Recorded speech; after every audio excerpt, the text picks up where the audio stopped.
Assalamualaikum warahmatullahi wabarakatuh. Innal hamdalillah nahmaduhu wa nasta'inuhu wa nastaghfiruh wa na'udzu billahi min shururi anfusina wa min sayyiati a'malina. May yahdihillahu fala mudilla lahu wa may yudlil fala hadiyalah. Asyhadu an la ilaha illallah wahdahu la syarikalah wa asyhadu anna Muhammadan abduhu wa rasuluhu la nabiyya ba'dah. Yaqulullah tabaraka wa ta'ala ya ayyuhalladzina amanu taqullaha haqqa tuqatih wa la tamutunna illa wa antum muslimun. Wa qala aidha ya ayyuhan nasu taqu rabbakumul ladzi khalaqakum min nafsin wahidah wa khalaqa minha zawjaha wa batha minhuma rijalan katsiran wa nisaa'a wattaqullaha alladzi tasaaluna bihi wal arham innallaha kana 'alaikum raqiba. Fa inna asdaqal hadis kitabullah wa khairal hadi hadi Muhammadin sallallahu alaihi wasallam wa syarrul umuri muhdatsatuha fa inna kulla muhdatsatin bid'ah wa kulla bid'atin dhalalah wa kulla dhalalatin finnar.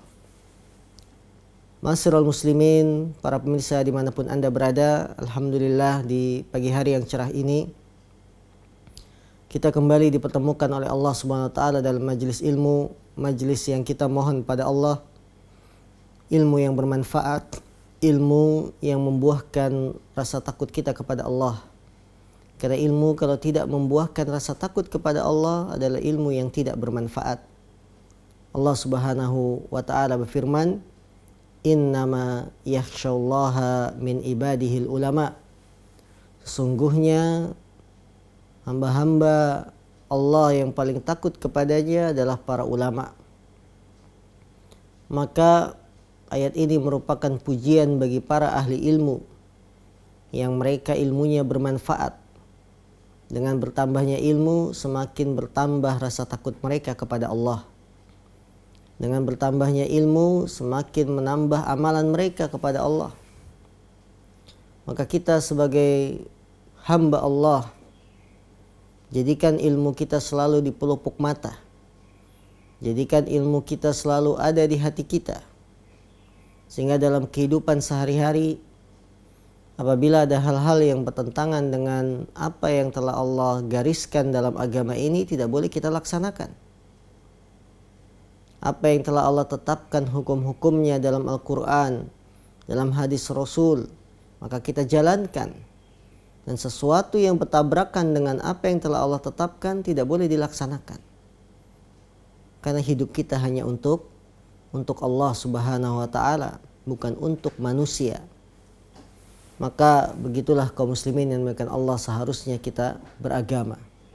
Kita beragama untuk Allah, untuk Rasul sallallahu alaihi wasallam, sehingga tidak ada keberatan ketika menjalankan apa yang telah diwajibkan oleh Allah dan Rasul. Tidak ada keberatan terhadap apa yang Allah dan Rasul telah larang. Ya. Sehingga kita menjadi hamba-hamba yang taat kepadanya, yang membuahkan akan menghantarkan kita semua ke dalam surga. Kaum muslimin yang dimuliakan Allah Subhanahu wa taala, kita masih dalam bab silaturahim. Hadis ke-56, Al-Imam Al-Bukhari rahimahullah, beliau berkata, babun silaturahim tazidu fil umri. Bab silaturahim itu menambah umur. Qala al-Imam Al-Bukhari haddatsana Abdullah bin Salih qala حدثني الليث قال حدثني أقيل عن ابن شهاب قال أخبرني أنس بن مالك أن رسول الله صلى الله عليه وسلم قال من أحب أن يبسط له في رزقه وأن ينسأ له في أثره فليصل رحمه. Akhrajahu al-Bukhari wa Muslim muttafaqun alaih. Dari sahabat Anas bin Malik, semoga Allah meridhoinya, bahwasanya Rasulullah Shallallahu Alaihi Wasallam bersabda, barang siapa yang senang untuk diluaskan rizkinya dan dipanjangkan umurnya, maka hendaklah dia menyambung tali silaturahim. Hadis yang mulia ini, kaum muslimin dimanapun Anda berada, memberikan dua manfaat kepada kita dari silaturahim. Bahwa silaturahim akan meluaskan rizki. Bahwa Allah Subhanahu wa ta'ala adalah zat satu-satunya yang memberikan rizki. Kita diperintahkan oleh Allah agar meminta rizki kepadanya. Karena Allah lah satu-satunya zat yang memberikan rizki. Allah berfirman, "Fabtagu indallahi rizqa." Maka carilah dari sisi Allah rizki tersebut. Rizki Allah Subhanahu wa ta'ala kepada kita ada yang nampak dan ada yang batin. Yang lahir dan ada pula yang batin. Rizki berupa kenikmatan, memiliki rumah, memiliki kendaraan, memiliki anak istri adalah nikmat rizki yang lahir, yang kelihatan. Memiliki makanan dan minuman, memiliki tabungan uang harta yang digunakan untuk kebutuhan. Ini rizki yang lahir, yang kelihatan manusia.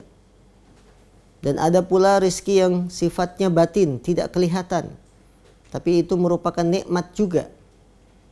Rizki berupa hidayah untuk memeluk agama Islam. Rizki hidayah mengenal sunnah Nabi SAW. Ini pun rizki nikmat dari Allah. Maka rizki yang nampak, nikmat yang nampak untuk semua makhluk. Bahwa Allah memberikan nikmatnya yang lahir, yang kelihatan bagi semua makhluk. Yang beriman atau tidak beriman. Yang beriman atau yang kafir. Yang taat atau tidak taat diberikan rizki ini. Tapi rizki yang sifatnya batin, nikmat yang batin berupa nikmat Islam, nikmat hidayah iman, hidayah sunnah tidak diberikan kecuali kepada orang-orang pilihan. Maka kaum muslimin, janganlah kita memahami rizki itu hanya yang kelihatan yang kita dapat. Rizki berupa anak soleh, ya sifat anak kita baik, bagus, ini rizki. Rizki ketenangan hati, kedamaian hidup, ini juga rizki dari Allah yang harus kita syukuri. Salah satu cara untuk mendapatkan keluasan rizki adalah dengan silaturahim. Dan janji Allah pasti benar, tidak ada yang salah. Bahwa Allah apabila sudah berjanji, maka Allah akan menepati janjinya. Innallaha la yukhliful mi'ad. Sungguh Allah tidak akan menyelisihi janjinya. Dan bisa dibuktikan. Orang-orang yang menyambung tali silaturahim, orang-orang yang menyambung hubungan keluarga, kerabatnya, diberi kemudahan rizki, diberikan kemudahan kelancaran. Maka kaum muslimin yang dimuliakan Allah Subhanahu wa ta'ala, giatkanlah kita untuk menyambung hubungan keluarga kita. Tali persaudaraan yang masih memiliki ikatan rahim. Maka Allah akan menambahkan rizki yang Allah siapkan bagi hamba-hamba yang menyambung tali silaturahim. Ini yang pertama, manfaat dari silaturahim. Yang kedua, Rasulullah Nabi kita yang mulia SAW menyebutkan bahwa manfaat dari silaturahim adalah memanjangkan umur. Memanjangkan umur bermakna secara tekstualnya bahwa umur seseorang dipanjangkan gara-gara silaturahim. Dan ini tidak bertentangan dengan ketetapan yang telah Allah tentukan dalam Lauhul Mahfuz. Bahwa manusia ketika diciptakan masih dalam rahim ibunya, malaikat datang saat usia janin 4 bulan, kemudian ditetapkan apa? Ditetapkan rizkinya, ditetapkan ajalnya, umurnya, ya, dan ditetapkan bahagia atau celaka. Tidak bertentangan dengan hadis ini. Karena ketetapan Allah Subhanahu wa ta'ala di Lauhil Mahfuz berkaitan pula dengan sebab-sebabnya. Ada beberapa sebab yang bisa memanjangkan umur. Sebagaimana iman bisa bertambah dan berkurang, dengan sebab-sebabnya, maka umur bisa bertambah dan berkurang. Orang yang silaturahim, umurnya ditambahkan, dipanjangkan umurnya. Maka hadis-hadis semacam ini harus kita pahami sesuai secara zahir tekstualnya. Sebagaimana dalam hadis yang lain Rasulullah mengatakan bahwa muadzin, tukang azan, nanti pada hari kiamat lehernya apa? Paling panjang. Bagaimana memahaminya? Memahaminya secara zahir, secara tekstual, bahwa yang sering azan di dunia menjadi petugas azan, dia akan dipanjangkan lehernya pada hari kiamat. Dalam hadis ini Rasulullah menjanjikan bahwa orang yang menyambung tali silaturahim dipanjangkan umurnya. Bisa bermakna umurnya benar-benar dipanjangkan, bisa pula Allah berikan keberkahan dalam umurnya, bisa pula di dalam usianya dia melakukan kegiatan-kegiatan bermanfaat. Maka ini makna dari dipanjangkan umurnya. Kemudian hadis berikutnya Imam Bukhari mengatakan, hadis ke-57, Haddatsana Ibrahim bin al-Mundhir qala haddatsana Muhammad bin Ma'in qala haddatsani Abi an Sa'id bin Abi Sa'id al-Makburi an Abi Hurairah radhiyallahu anhu qala sami'tu Rasulullah sallallahu alaihi wasallam yaqul man sarrahu an yubsata lahu fi rizqihi wa ayyun sa'alahu fi atharih falyasil rahimah. Dari sahabat Abu Hurairah, dia berkata, aku mendengar Rasulullah sallallahu alaihi wasallam bersabda, barang siapa yang senang untuk diluaskan rizkinya dan untuk dipanjangkan umurnya, maka hendaklah dia menyambung tali silaturahim. Hadis ini seperti hadis sebelumnya, maka pelajaran yang bisa kita petik dari hadis ini, yang pertama, bahwa silaturahim itu akan meluaskan rizki seseorang, menjadikan rizki seorang menjadi berkah. Ini manfaat dari silaturahim, bahwa dengan silaturahim meluaskan rizki seseorang. Bisa jadi dia mendapatkan keberkahan dari harta yang dimiliki, bisa jadi Allah benar-benar luaskan rizkinya. Sebagaimana kami teringat seorang syekh, ya, penduduk warga di Saudi Arabia, ketika dia menyambung tali silaturahim saudara-saudara perempuannya, bahkan dia yang membiayai saudara perempuannya dari mulai sekolah, ya, sampai kuliah, sampai menikah, maka uang yang dia berikan untuk nafkah untuk saudaranya dengan niat silaturahim justru bertambah, tidak berkurang. Allah berikan keberkahan, ya, berlipat kali lipat. Karena sebab apa? Silaturahim. Dia benar-benar menjalin silaturahim, kemudian Allah luaskan rezekinya. Kemudian faedah yang kedua, pelajaran yang bisa kita petik dari hadis ini, bahwa silaturahim dapat memanjangkan umur seseorang. Umur yang panjang bila tidak berkah, bila tidak bermanfaat, tidak ada gunanya. Karena itu doa-doa yang sering kita ucapkan kepada saudara kita sama muslim, semoga panjang umur, sebenarnya doa yang tidak tepat. Jadi kalau ingin mendoakan seorang semoga panjang umur, dikasih kalimat berikutnya, semoga panjang umur, ya, dalam sesuatu yang bermanfaat dan diberkahi umurnya. Jadi semoga panjang umur untuk memberikan manfaat pada manusia dan diberkahi, seperti itu. Karena kalau panjang umur, umurnya panjang, hidupnya lama di dunia tapi dalam kemaksiatan, bukan kebaikan. Maka doa semoga panjang umur harus dihubungkan dalam kebaikan, ya, dalam keberkahan, bukan dalam dosa. Ketika seorang ingin usianya lebih lama karena punya tujuan untuk mendidik anak istrinya, untuk memberikan manfaat kepada manusia, dia ingin hidup lebih lama supaya memberikan manfaatnya lebih besar kepada manusia, maka salah satu caranya adalah dengan menyambung tali silaturahim. Umur seorang akan ditambah dan diberkahi karena sebab silaturahim.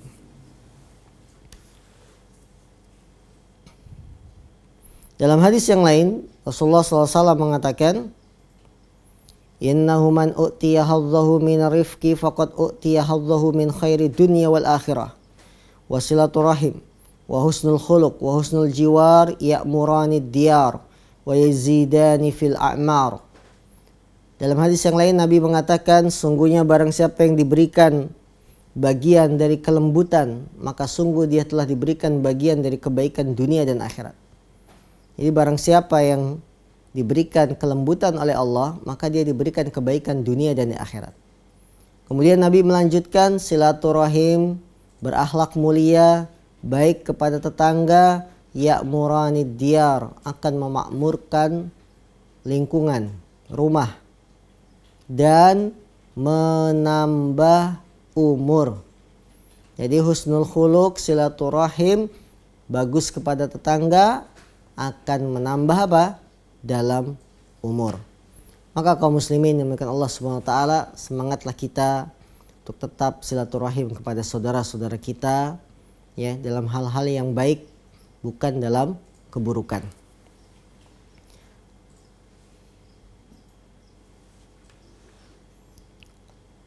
Hadis berikutnya, hadis ke-58, qala al-Imam al-Bukhari, haddatsana Muhammad bin Katsir qala akhbarana Sufyan an Abi Ishaq an Maghra an Ibni Umar.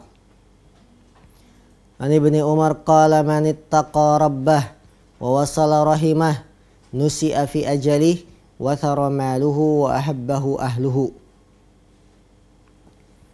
Dari sahabat Ibnu Umar, beliau berkata, barang siapa yang bertakwa kepada Rabbnya dan menyambung tali silaturahim, maka dia akan dipanjangkan ya, nusi'a itu dipanjangkan umurnya ya, akan ditunda, dipanjangkan umurnya, jadi ditunda ajalnya hingga panjang umur. Wa thara maluhu, dan akan banyak, kathura, thara itu kathura, maluhu, akan banyak hartanya. Wa ahabbahu ahluhu, dan dia akan dicintai oleh keluarganya. Hadis ini derajatnya hasan dari ucapan Ibnu Umar. Ibnu Umar mengatakan, barang siapa yang bertakwa kepada Allah, kemudian menyambung tali silaturahim, nusi'a fi ajalih, maka akan dipanjangkan umurnya. Nusi'a fi ajalih. Wa thara maluhu, dan akan banyak hartanya. Jadi orang yang menyambung tali silaturahim, ajalnya ditunda, umurnya panjang, hartanya banyak, dan akan dicintai oleh keluarga. Maka kaum muslimin, ini manfaat berikutnya dari tali silaturahim. Dengan demikian, dengan alasan apa kita menunda untuk tidak silaturahim kepada orang-orang yang memiliki hubungan kerabat kepada kita? Karena manfaatnya sangat besar sekali. Dari mulai dipanjangkan umur, diberkahi rizki, ditambah, ya, bahkan dicintai oleh keluarganya. Dengan demikian, pelajaran yang bisa kita petik dari hadis ini, wajib bagi seseorang untuk silaturahim. Bahwa tujuan dia silaturahim tidak ada lain kecuali untuk takwa kepada Allah Subhanahu wa taala. Jadi kita menyambung tali silaturahim, alasan atau motivasinya adalah untuk takwa kepada Allah, bukan untuk bermanis muka kepada manusia. Bahkan yang benar niat kita silaturahim adalah menjalankan perintah Allah, takwa. Bukan hanya untuk bermanis muka biar dianggap keluarga yang baik, tidak, tapi takwa kepada Allah. Karena Allah lah yang memerintahkan untuk silaturahim. Allah lah yang melarang memutus tali silaturahim. Kalau niatnya lurus, benar, bahwa dia silaturahimnya karena Allah, maka Allah berikan semua ini. umurnya dipanjangkan, hartanya ditambah, dan dia akan dicintai oleh keluarganya. Orang yang bergantung sama Allah, dia tidak akan bergantung kepada selain Allah. Dia tidak butuh satupun manusia, karena dia hanya meminta kepada Allah. Niatnya silaturahim hanya untuk Allah, maka Allah akan berkahi umurnya. Allah akan tambah rizkinya. Ya. Dia akan diberikan kemudahan dalam melaksanakan kewajiban, meninggalkan yang dilarang, melaksanakan yang sunnah-sunnah. Ini keberkahan umur yang mungkin sebagian orang tidak mendapati hal ini. Kaum muslimin dimuliakan Allah SWT, kalau kita perhatikan para ulama, waktu mereka sangat berkah. Umur mereka sangat berkah. Hidupnya para ulama kebaikan bagi seluruh makhluk. Ya, bahwa ulama adalah bintang-bintang di langit.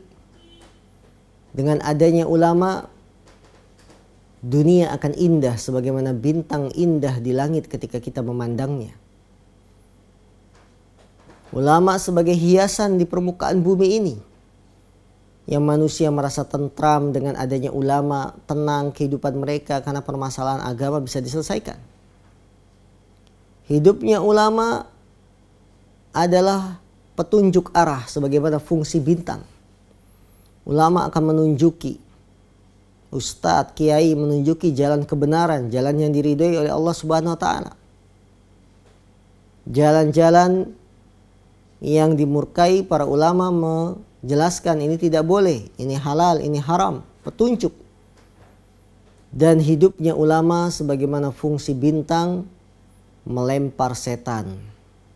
Maka hadirnya para ulama akan membasmi kebatilan, membasmi kesalahan, membasmi kekeliruan, karena para ulama ada hadir. Inilah keutamaan yang harus kita pahami, bahwa hidup kita hanya untuk Allah. Barang siapa yang bertakwa kepada Allah, niatnya hanya untuk Allah, dia akan menyambung tali silaturahim, bukan niatnya untuk bermanis muka kepada manusia. Karena itu kaum muslimin yang dimuliakan Allah, mari kita laksanakan silaturahim yang akan membuat umur kita berkah sebagaimana para ulama yang berkah dalam umurnya.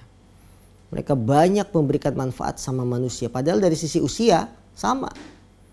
Mereka hidup antara 60 tahun, 70 tahun. Tapi keberkahan umur para ulama. Mereka mampu mengarang hasil karya tulis yang dikenang sepanjang masa. Walaupun mereka sudah meninggal, tapi nama mereka masih harum di kalangan masyarakat. Inilah keberkahan para ulama dalam usia mereka. Orang yang menyambung tali silaturahim kemudian dibanyakkan hartanya, kata Nabi. Diberikan keluasan rizki. Apa yang menjadi keinginannya akan dipenuhi karena sebab tali silaturahim. Dan yang terakhir dalam hadis ini, Nabi menyebutkan bahwa silaturahim itu mendatangkan kecintaan keluarga. Keluarga akan menyayanginya, keluarga akan mencintainya, akan menyenanginya, ya. Maka ini adalah kebaikan di atas kebaikan. Karena itu mari kita terus menyambung tali silaturahim kepada keluarga yang masih memiliki hubungan rahim, dan jangan sekali-kali memutus yang namanya tali silaturahim. Hadis berikutnya sama, ya. Kita lanjut bab berikutnya, hadis ke-60. Qala al-Imam al-Bukhari babun birrul aqrab fal aqrab. Imam Bukhari mengatakan bab berbakti kepada keluarga dekat kemudian keluarga yang terdekat. Bab berbakti kepada keluarga dekat kemudian yang terdekat. Qala al-Imam al-Bukhari rahimahullah haddatsana Haywatu bin Shuraih qala haddatsana Bakiyah an Bahir an Khalid bin Ma'dan an al-Miqdam ibni Ma'di Karib annahu sami'a Rasulullah sallallahu alaihi wasallam yaqul innallaha yusikum bi ummahatikum thumma yusikum bi ummahatikum thumma yusikum bi abaikum thumma yusikum bil aqrabi fal aqrab. Dari Mi'dam bin Ma'di Karib, bahwasanya beliau mendengar Rasulullah SAW bersabda, sesungguhnya Allah mewasiatkan kepada kalian untuk berbuat baik kepada ibu-ibu kalian. Allah mewasiatkan kalian berbuat baik kepada ibu-ibu kalian. Kemudian Allah mewasiatkan kepada kalian untuk berbuat baik kepada bapak-bapak kalian. Kemudian Allah mewasiatkan agar kalian berbuat baik kepada keluarga dekat dan yang terdekat.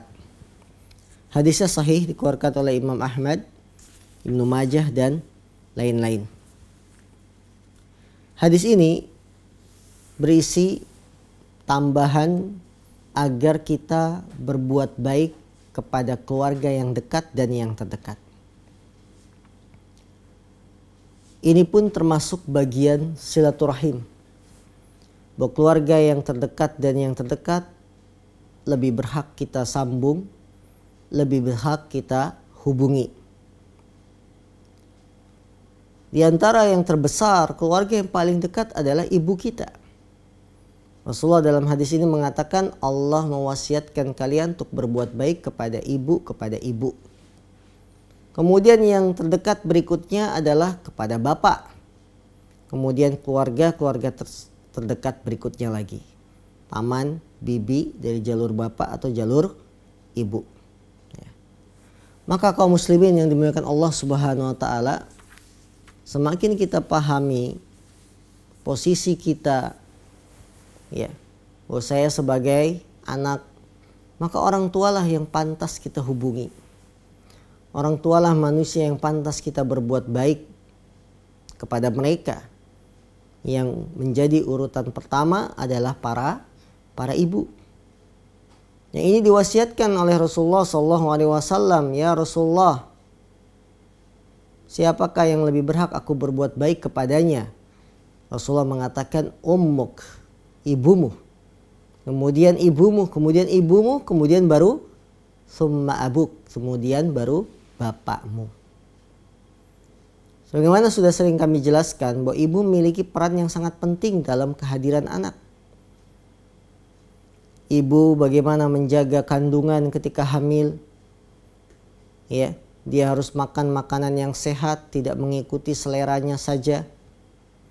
Menjaga asupannya cukup untuk janin yang dikandungnya. Itu dalam posisi hamil. Wahnan ala wahnin kata Allah. Lemah bertambah lemah. Kemudian dalam proses persalinan rasa sakit yang luar biasa. Bahkan nyawa menjadi taruhan. Setelah itu wa fisaluhu fi amain kata Allah. Setelah itu seorang ibu akan menyusui sebanyak atau selama 2 tahun. Ini suatu hal yang berat. Yang memberatkan bagi seorang ibu, maka pantaslah seorang ibu menjadi orang yang pertama kita berbuat baik kepadanya. Setelah ibu, Rasulullah berwasiat, kemudian bapakmu. Bapak pun memiliki peranan dalam keluarga. Dia yang mencari nafkah, dia yang bekerja keras untuk menghidupkan anak dan istrinya. Kemudian dia pun berusaha untuk mendidik anak yang sudah lahir.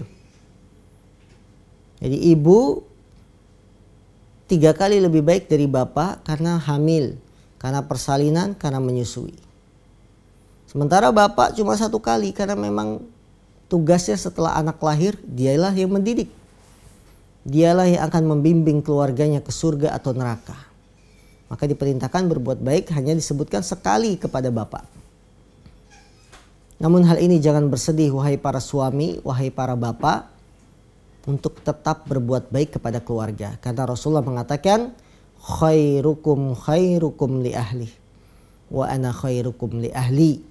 Sebaik-baik kalian wahai para suami, wahai para laki-laki adalah yang paling baik kepada keluarganya dan aku adalah orang yang paling baik kepada keluargaku. Pelajaran yang bisa kita petik dari hadis ini, yang pertama, hadis ini berisi wasiat yang sangat berharga dari Rasulullah SAW. Wasiat adalah sesuatu yang disampaikan dan memiliki nilai penting, urgent. Itu wasiat, ya, suatu perkara yang penting untuk disampaikan. Wasiat agar kita berbuat baik kepada ibu, kepada bapak dan kepada keluarga dekat dan dekat berikutnya. Yang kedua, pelajaran yang bisa kita petik dari hadis yang mulia ini, wasiat Nabi mendahulukan agar kita berbuat baik kepada ibu dengan membaguskan ucapan kita kepada orang tua, kepada ibu. Ya, tidak meremehkan hak-hak ibu. Karena berbuat baik kepada ibu membuahkan jalan ke surga. Yang Rasulullah ditanya, ya, kenapa kita perlu berbuat baik kepada ibu? Rasulullah menjawab, sesungguhnya karena surga itu di bawah telapak kakinya. Surga di bawah telapak kakinya, yaitu di bawah telapak kaki ibu. Menunjukkan pada kita betapa pentingnya kita berbuat baik sama ibu. Dan rasakan ketika ibu orang tua sudah tidak ada, terjadi perbedaan yang sangat dahsyat pada seorang anak. Dia merasa kehilangan, dia merasa kesepian, dia merasa tidak ada lagi yang memperhatikan. Semasa ada ibu, ibu selalu memperhatikan anaknya. Maka janganlah kita menjadi orang yang merugi, yang menyesal di kemudian hari ketika ibu kita sudah tidak ada, baru kita taubat ingin berbuat baik. Sebelum penyesalan datang, maka berbuat baiklah kepada ibu kita. Ucapkan dengan ucapan yang lembut, sayangi dia, penuhi kebutuhannya, keinginannya kita penuhi selama tidak melanggar aturan agama. Pelajaran berikutnya yang bisa kita petik dari hadis ini, anjuran berbuat baik kepada bapak. Bapak sebagai kepala rumah tangga, pemimpin di rumah, dia pun harus kita jaga. Harus kita berbuat baik kepadanya. Dengan kehadiran bapak seorang pemimpin, anak menjadi mulia karena dia memiliki panutan. Dengan kehadiran seorang bapak, maka seorang istri merasa tentram. Ya, suami sebagai bapak, maka istri menjadi tentram. Anak-anak mempunyai teladan, maka kewajiban seorang ayah, bapak membimbing keluarga ke surga. Allah Subhanahu wa taala berfirman, ya ayyuhalladzina amanu qu anfusakum wa ahlikum nara. Wahai orang-orang yang beriman, jagalah diri kalian dan jaga keluarga kalian. Dari apa? Dari api neraka. Qu anfusakum wa ahlikum nar. Jaga diri kalian dan keluarga kalian dari api neraka. Maka seorang ayah harus membimbing anak-anaknya. Jika punya anak putri, perintahkan berjilbab ketika dia sudah haid, sudah balighah. Anak laki-laki dibimbing untuk sholat berjamaah, mengajarkan pada akhlak yang baik. Ini yang diajarkan oleh Islam. Kemudian pelajaran yang bisa kita petik juga dari hadis ini, anjuran berbuat baik kepada kerabat dekat. Yang dekat dan paling dekat, kepada orang tua kita. Berarti apa? Yang paling dekat dengan orang tua, paman. Ya, sungguhnya paman, bibi itu sejajar dengan orang tua. Rasulullah mengatakan, al-khalah bimanzilatil Bibi itu kedudukannya, posisinya seperti ibu. Maka ketika ibu kita, bapak kita sudah meninggal dunia, maka paman dan bibi inilah yang akan menempati posisi orang tua. Ketika ada masalah, anak yang sudah ditinggal ibu bapaknya, dia mengadu kepada bibinya. Karena kita sebagai keponakan, dia mengadu kepada pamannya. Maka merekalah orang yang paling pantas kita berbuat baik kepada mereka setelah kita berbuat baik kepada kedua orang tua. Allah Ta'ala alam, para pemirsa yang dimuliakan Allah SWT, kami beri kesempatan kepada para pemirsa untuk berinteraktif, menghubungi nomor telepon yang sudah ada. Jika memiliki pertanyaan, silakan melalui telepon langsung atau melalui pesan singkat yang sudah nomornya tertera di layar TV Anda. Tafadhol. Baik para pemirsa yang dimuliakan Allah SWT, alhamdulillah tibalah saatnya kita di penghujung acara. Sebelum kami tutup, maka kami berikan kesempatan kepada para pemirsa dimanapun Anda berada untuk berinteraktif dengan kami, mengajukan pertanyaan-pertanyaan baik melalui telepon langsung atau pesan singkat. Silakan. Kita sambut terlebih dahulu pertanyaan melalui pesan singkat. Assalamualaikum Pak Ustadz. Waalaikumsalam warahmatullahi wabarakatuh. Dari hamba Allah di Bekasi. Baik. Beliau bertanya, apakah reuni dengan teman-teman sekolah termasuk dari silaturahmi yang baik? Yang pertama, kita perlu luruskan apa itu definisi silaturahim. Dan sudah kami singgung di muka ketika kita membahas tentang silaturahim, maka yang dimaksud silaturahim adalah menyambung hubungan kepada orang-orang yang masih memiliki hubungan rahim. Keluarga yang masih memiliki hubungan rahim, ikatan nasab. Itu yang disebut silaturahim. Jadi kalau digunakan kalimat silaturahim untuk menyambung reuni teman-teman sekolah, ini kurang tepat, ya. Bagaimana kalau kita reuni dengan teman-teman sekolah? Apakah itu baik? Perbuatan baik, termasuk perbuatan baik. Namun perlu diperhatikan ketika kita reuni dengan teman-teman sekolah, yang pertama, tidak ada kemungkaran dan dosa. Acara-acara reuni sekolah, reuni kampus, reuni yayasan atau apapun, kalau mengandung perkara dosa harus ditinggalkan. Dan alangkah banyaknya acara-acara reuni ini di sekitar kita yang mengandung perkara maksiat dan dosa. Dalam acara reuni ada joget-joget dengan laki-laki wanita bercampur baur, ya, bahkan dengan bukan pasangannya tapi dengan teman-teman sekolah wanitanya. Wanita sudah bersuami tapi masih joget dengan laki-laki lain. Ini jelas kemungkaran. Dalam acara-acara reuni kita dapati kemungkaran, maksiat dan dosa berupa perjudian, ya, perjudian yang laki-laki bermain gaple dan seterusnya. Bahkan tidak mustahil dari acara-acara reuni didengarkan musik-musik, ya, kemudian terjadi dosa maksiat berupa perzinahan, naudzubillahi min dzalik. Kalau acara reuni semacam ini, maka wajib ditinggalkan. Tidak boleh kita jatuh dalam acara reuni semacam ini. Yang kedua, syaratnya dalam acara reuni tidak sampai menghabiskan waktu.